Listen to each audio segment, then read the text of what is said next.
We all agreed. You're not welcome at the product launch, my manager said with a smirk. The higher-ups want a certain image for the event, and frankly, we need the space for potential investors. The conference room felt suddenly too small, too airless. 6 months of my life, gone in a single sentence. 6 months of staying until midnight, of canceled weekend plans and skipped family gatherings. 6 months where I'd transformed their failing travel device into something that actually worked. Good to know, I replied, transferring the $8,600 marketing budget back to my personal account with a few taps on my phone. I'll also be canceling the Globetrotter partnerships I secured. They were agreements with me personally, not the company. I looked up from my phone to see his face drain of color. You can't do that. I already have. Before I continue my story, if you're enjoying this so far, please hit that like button and subscribe to hear more stories like this one. Your support means everything.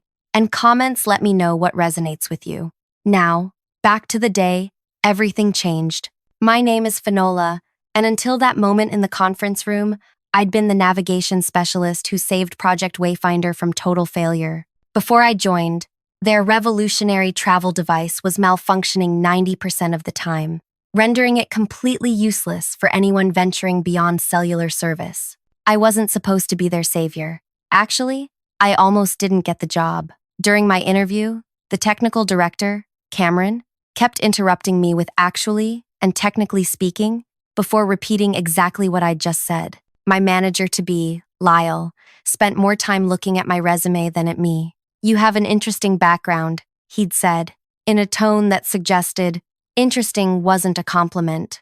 I developed my navigation algorithm while working alone in my apartment after my previous employer shuttered during the economic downturn. It was my passion project, connecting to satellites in a completely new way that required minimal power and provided pinpoint accuracy even in remote areas. When they offered me the job, the salary was lower than I'd hoped, but I accepted anyway. The project was perfect for my algorithm, and I believed in what we were building, a device that could save lives. The first 3 months were promising. The team seemed impressed by how quickly I integrated my navigation method into their device, improving its success rate from 10% to 85%. I worked weekends refining it to 100% reliability. I remember the moment it first worked perfectly, 3:17 a.m. on a Tuesday. I'd been in the office for 19 straight hours and danced around the empty room when the test succeeded. This is game-changing, my colleague Aaron had said the next morning, examining my results. How did you solve the satellite connectivity issues so efficiently? Before I could answer, Lyle appeared behind us. Team effort, he said, clapping a hand on my shoulder that felt more possessive than congratulatory.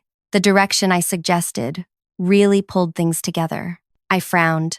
What direction was that, Lyle? He laughed as if I'd told a joke and walked away without answering. That was the first red flag. Others followed quickly. In our weekly development meetings, Lyle began presenting my progress as our approach and the team's solution, never mentioning my name. When important investors visited, I was asked to let the business team handle explanations, despite being the only one who truly understood how the technology worked. Then, 4 months in, came the marketing crisis. We're pulling funding for the final marketing push, Lyle announced. The board thinks we should wait until next quarter, but we promised the Globetrotter partnerships, I protested. 5 exclusive adventure companies agreed to feature us based on that timeline. Sometimes business decisions change, Lyle said with a shrug. That night, I couldn't sleep. The device worked. It could genuinely save lives. Adventurers needed it. And the partnerships I'd cultivated would put it in the hands of people who could spread the word globally. The next morning, I made a decision that would eventually lead to my downfall, or my liberation, depending on how you look at it. I'll fund the marketing myself, I told Lyle. I believe in this product enough to invest $8,600 of my own money. His eyes widened with surprise, then narrowed with calculation. That's very generous, Finola. Weekends became business trips. I flew to meet with the Globetrotter companies, elite adventure outfitters who catered to wealthy thrill seekers worldwide. I demonstrated the device personally, answering technical questions no one else on the team could have addressed. Your passion is convincing, said Astor. the CEO of North Star Expeditions. Most tech people can't explain why their gadgets matter. You make me believe this could save my clients' lives. One by one, all 5 companies signed exclusive partnership agreements. With me, personally, not with the company, a detail I didn't think mattered at the time. When I returned with the signed agreements, something had shifted. Lyle took the contracts without thanking me. At the celebration happy hour, I was seated at the far end of the table, away from the executives. I started noticing closed-door meetings I wasn't invited to. My name disappeared from project updates.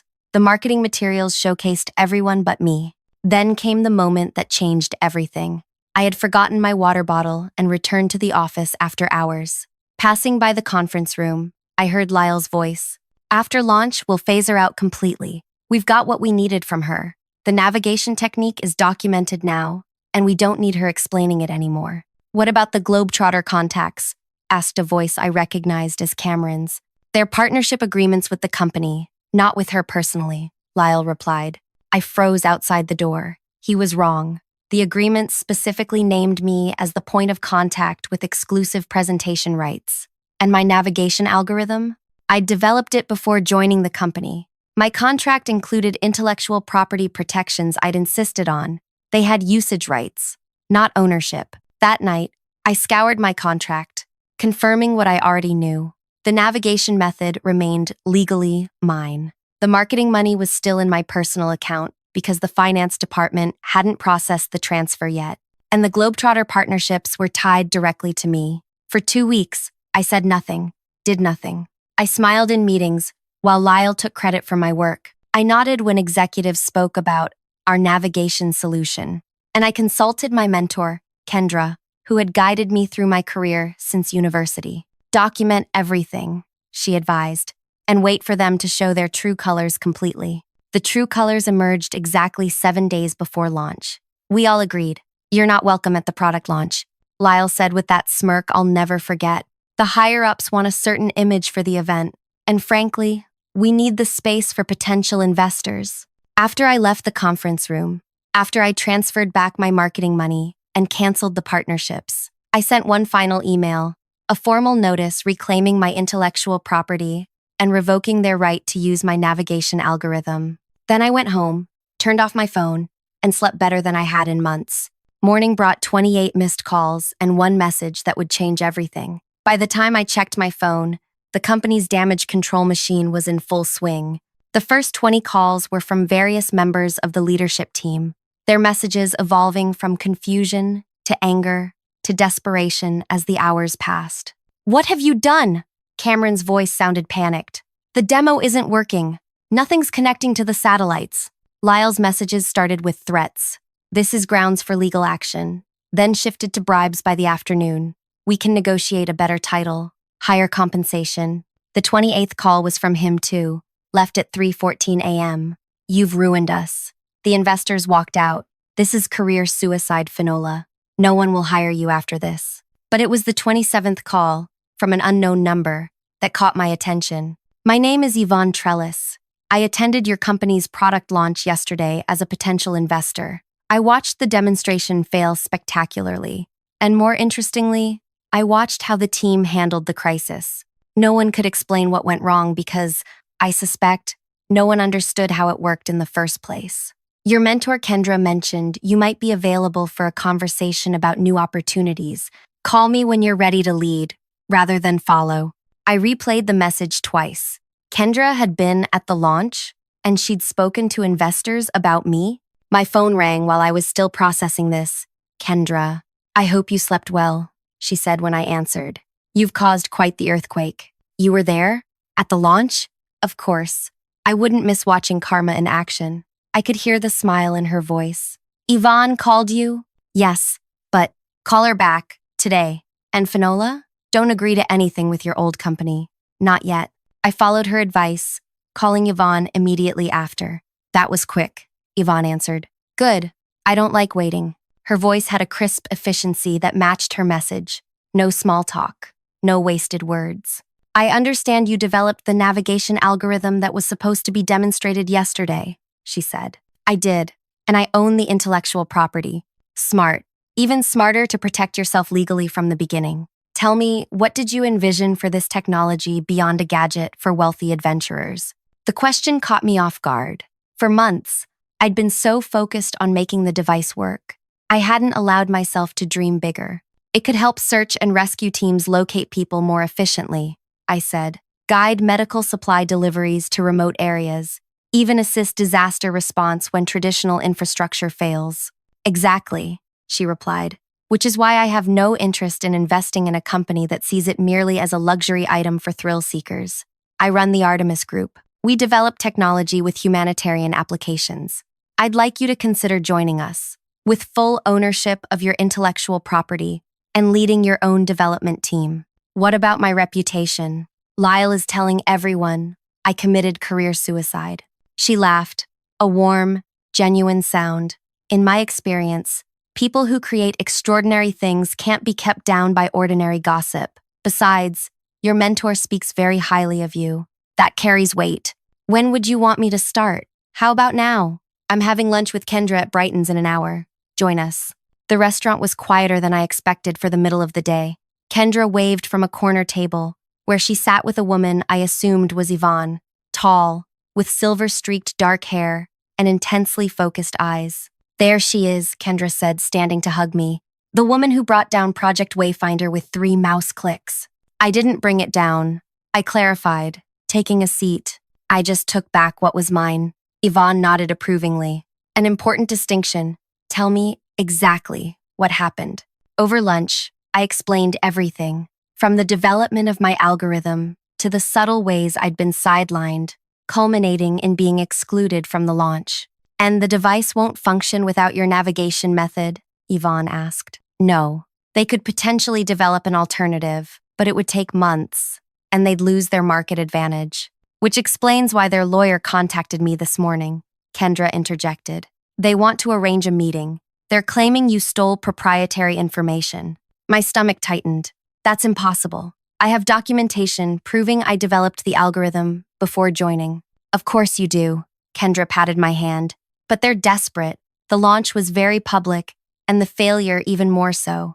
They need a scapegoat or a miracle, preferably both. What should I do? Yvonne set down her water glass deliberately. Meet with them. Listen to what they offer. Then walk away. Just walk away? After everything they did?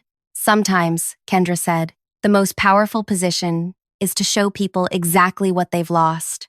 2 days later, I found myself back in the same conference room where Lyle had told me I wasn't welcome at the launch. The energy couldn't have been more different. The executive team sat clustered at one end, their body language tense. Lyle wouldn't meet my eyes. The CEO, Damaris, whom I'd only met twice before, did most of the talking. We believe there's been a misunderstanding, she began. Really? I kept my voice neutral. Which part was misunderstood? When Lyle told me I wasn't welcome at the launch, or when he discussed phasing me out after stealing my intellectual property. Damaris glanced sharply at Lyle, whose face reddened. We value your contributions, she continued. The launch, difficulties, have made us realize how integral you are to the project. We're prepared to offer you a substantial promotion, equity in the company, and full credit for the navigation technology. I nodded thoughtfully. That's generous. May I see the specifics? She slid a folder across the table. The offer was impressive on paper. Triple my previous salary, a vice president title, and 5% equity. They were desperate. I closed the folder and slid it back. I appreciate the offer, but I've accepted a position elsewhere. The room tensed immediately. You can't take our technology to a competitor, Lyle blurted. It's not your technology, I corrected him. As my contract clearly states, the navigation algorithm remains my intellectual property, with usage rights granted to the company, rights I've now revoked. We're prepared to take legal action, Damaris warned. I smiled slightly. I welcome that. My documentation is extensive, including recordings of conversations where Lyle specifically discussed taking credit for my work and removing me from the project after launch. The silence that followed was profound. Recording conversations wasn't illegal in our state with single-party consent, and they knew it. What do you want? Damaris finally asked. Nothing from you. I've already found a position where my work will be valued for what it can do, not who can take credit for it. As I stood to leave, Lyle spoke up. The Globetrotter partnerships, We need those contacts.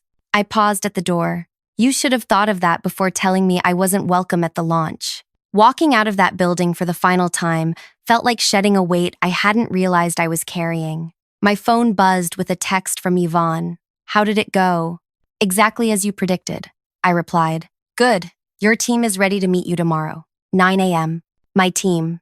2 words I hadn't anticipated hearing so soon. The Artemis Group occupied the top floors of a renovated industrial building across town.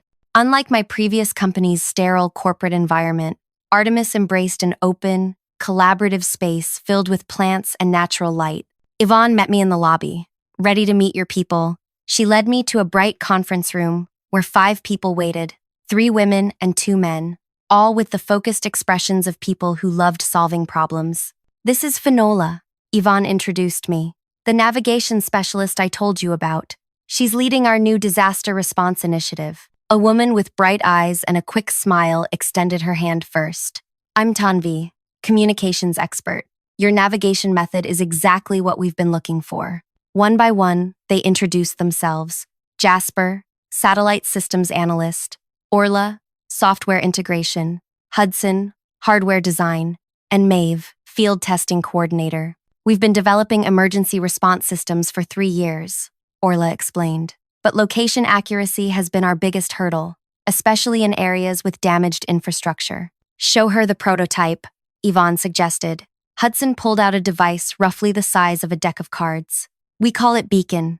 It's designed to work when nothing else does, guiding rescue teams or dropping supply packages with precision. But our current navigation system fails about 40% of the time in extreme conditions. I turned the device over in my hands, already seeing how my algorithm could be adapted. I can fix that, but I want to go further, make it smaller, more energy efficient. That's why you're here, Yvonne said. This is your project now. Full credit, full control. For the next 3 months, we worked intensively, refining Beacon into something extraordinary.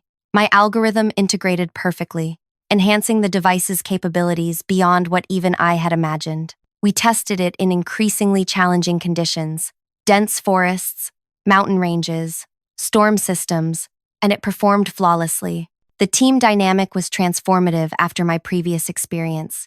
Ideas flowed freely, with credit given wherever it was due.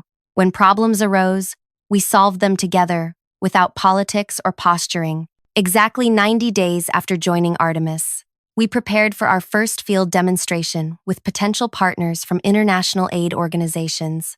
Unlike my previous company's focus on wealthy adventurers, these partners would put Beacon where it mattered most: disaster zones, conflict areas, remote communities needing medical supplies. The night before the demonstration, I received an unexpected email from Aster at North Star Expeditions, one of the Globetrotter companies whose partnership I'd canceled. Heard you're doing something meaningful with your navigation tech. Our clients keep asking about the device you showed us. Your old company tried to approach us with something similar, but it doesn't work half as well. Would you consider meeting? I forwarded it to Yvonne with a question mark. Her reply came minutes later. Your call. Luxury market isn't our focus, but additional revenue streams support humanitarian work. I decided to invite Aster to our demonstration. Why not let him see what the technology could really do? The morning of the demonstration arrived with perfect clarity, both in weather and in my mind. As I prepared my presentation, my phone buzzed with a text from an unknown number. Heard you're showcasing a new device today. Trying to stay relevant after burning bridges? Lyle. I showed the message to Kendra, who had come to support me. She raised an eyebrow. He's still monitoring your moves. That tells you everything. Should I respond? Why waste the energy? Your success today will say everything necessary.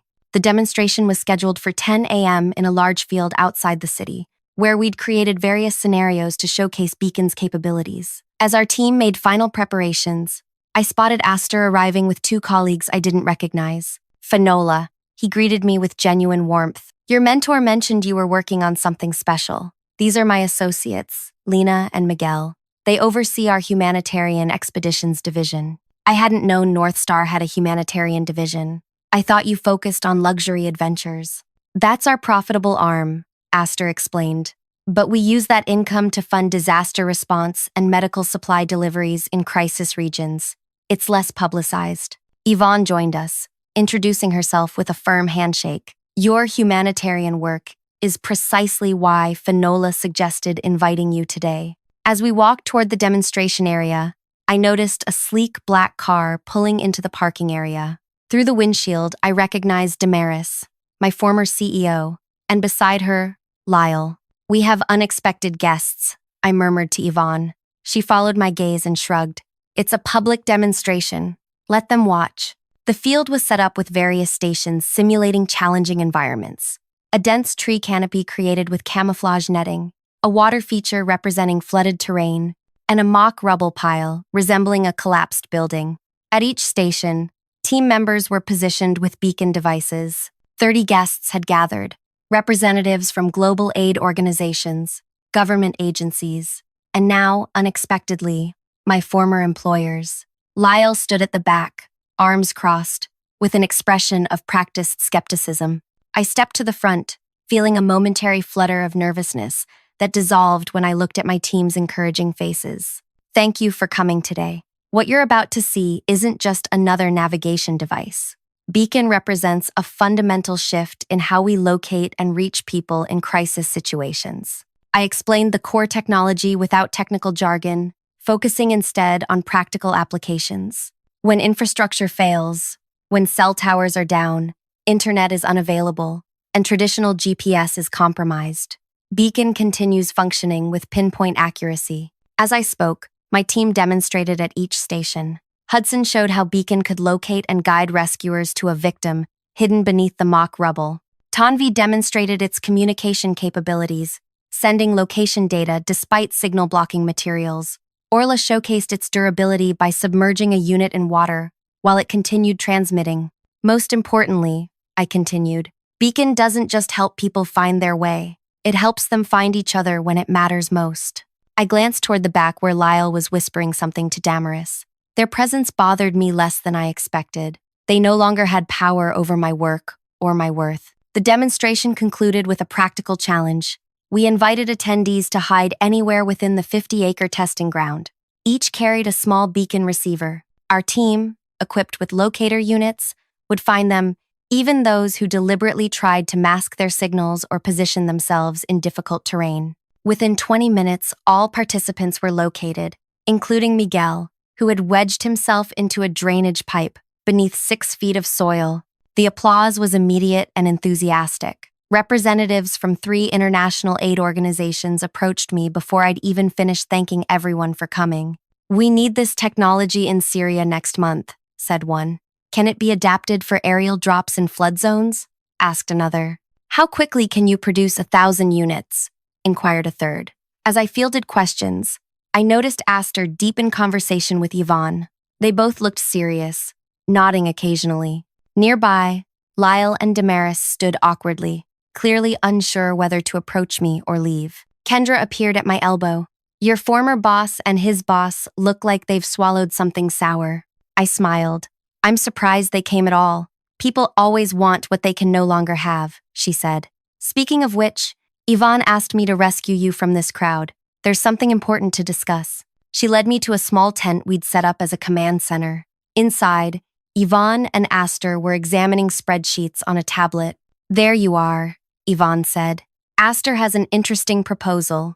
Aster looked up. North Star wants to fund immediate deployment of 200 beacons for disaster zones in Southeast Asia. We'd purchase them and donate them through our foundation. That's substantial, I said, surprised by the scale. We weren't planning production runs that large for another 6 months. That's the other part of the proposal, Yvonne added. Aster has manufacturing connections that could accelerate production while maintaining quality control. And in exchange, we'd like exclusivity for the luxury adventure market, Aster explained. A separate version of Beacon for our high-end clients.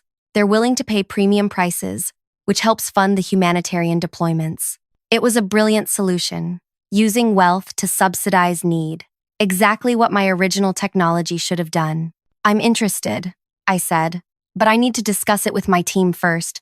They deserve input on any major decision. Yvonne nodded approvingly. That's exactly what I told Aster you'd say. As we exited the tent, I nearly collided with Lyle, who appeared to have been hovering nearby. Finola, he said, with forced casualness. Impressive demonstration. Thank you, I replied, keeping my tone neutral. Damaris and I were hoping to speak with you privately. Kendra, still beside me, crossed her arms. About what, exactly?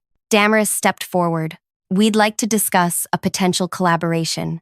Your technology with our market reach. My technology is already reaching the market it was meant for, I said. But you're limiting yourself to niche applications. Lyle argued. We still have the infrastructure to mass produce for consumer markets. We could make this accessible to everyday users, not just disaster scenarios. I considered his words. There was some truth to them. Wider distribution could help more people, but I remembered how they'd treated my work before, how they'd tried to erase me from it. Send a formal proposal to Yvonne, I finally said. We'll review it alongside other partnership opportunities. Damaris looked relieved, but Lyle frowned. You're really going to make us jump through corporate hoops? After everything we've been through together? Yes, I replied simply, because what we went through together taught me the value of proper process and documentation. As they walked away, Kendra squeezed my shoulder. You've grown. Is that your subtle way of saying you're proud of me? Nothing subtle about it. I'm explicitly proud. And over the next 6 months, Beacon transformed from prototype to life-saving reality. We partnered with Astor's network for manufacturing, creating 2 versions, the standard humanitarian model and a premium adventure edition that helped finance our broader mission. We did eventually collaborate with my former company, but on strictly limited terms. They became one distribution channel among many, with clearly defined boundaries and ownership recognition. Lyle was notably absent from all negotiations. I later heard he'd been transferred to a different division after internal investigations into his management practices. The real validation came 9 months after our first demonstration. A massive earthquake struck a remote region, destroying infrastructure and leaving thousands stranded. Traditional rescue methods were failing due to landslides and damaged roads. An aid organization deployed 50 beacons via helicopter drops. Over the next week, rescue teams located 217 survivors who would otherwise have been unreachable. Among them were 43 children from a school buried by a landslide, all found alive because their teacher had activated the beacon from beneath the rubble. When the rescued children's images appeared on international news, I gathered my team to watch together. No one spoke as footage showed the first child emerging from the debris, clutching a rescue worker's hand. Then Tanvi began to cry quietly. That's why we do this, Hudson whispered. In that moment, the petty office politics and credit stealing of my past seemed impossibly small. This was what my algorithm had been meant for all along. A week later, I received an unexpected email. You probably don't remember me. I'm Erin from your old team. I wanted you to know that what you created is saving lives, and some of us always knew it was your work that made it possible. The kids from the earthquake, that was your vision. No one can take that from you. I remembered Erin clearly. She'd been the first to recognize the potential of my algorithm before Lyle started claiming credit. I replied, "Thank you, Erin. If you're ever looking for a new opportunity, reach out. We're expanding." She joined our team 2 months later, bringing valuable insights from her experience. When I asked why she'd left her previous position, she smiled wryly. After watching what happened with you, I realized I wanted to work somewhere my contributions would be valued, not appropriated. Her words reminded me of something Kendra had told me long ago. Your worth isn't determined by those who failed to see it.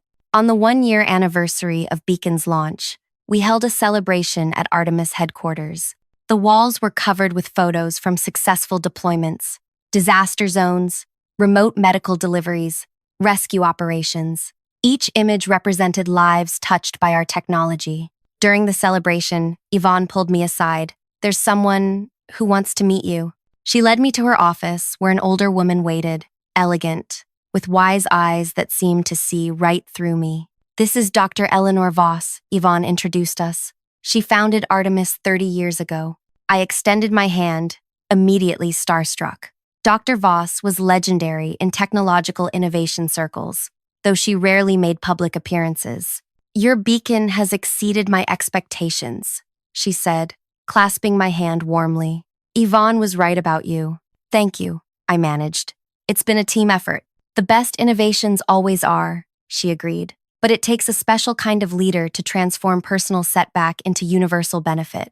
Not everyone can turn betrayal into blessing. Her words struck deep. I had never framed my journey that way, from exclusion to innovation, from rejection to revolution. I didn't set out for revenge, I admitted. Of course not, she smiled. Revenge is small. What you did was reclaim your power and use it for something greater than yourself. That's not revenge. That's rebirth. Later that evening, as the celebration wound down, I found a quiet moment alone. My phone buzzed with a message from Kendra, stepping out early. Remember when you first told me about your navigation algorithm? You said you wanted to create something that helps people find their way when they're lost. You've done that, in more ways than one. I looked around at my team, now 20 strong and growing, laughing together, celebrating our shared accomplishment. I thought about the lives saved, the partnerships forged, the future innovations already taking shape. The ultimate vindication wasn't proving Lyle wrong. It wasn't watching my former company scramble to recover. It wasn't even the success of Beacon itself. It was finding my true path, one guided not by bitterness over being excluded, but by clarity about where I belonged. Sometimes, the most powerful response to "you're not welcome" is simply to create something better elsewhere. Sometimes, the best revenge isn't revenge at all. It's becoming exactly who you were meant to be. If you enjoyed this story, please like and subscribe for more tales of resilience and triumph. Your comments mean the world to me.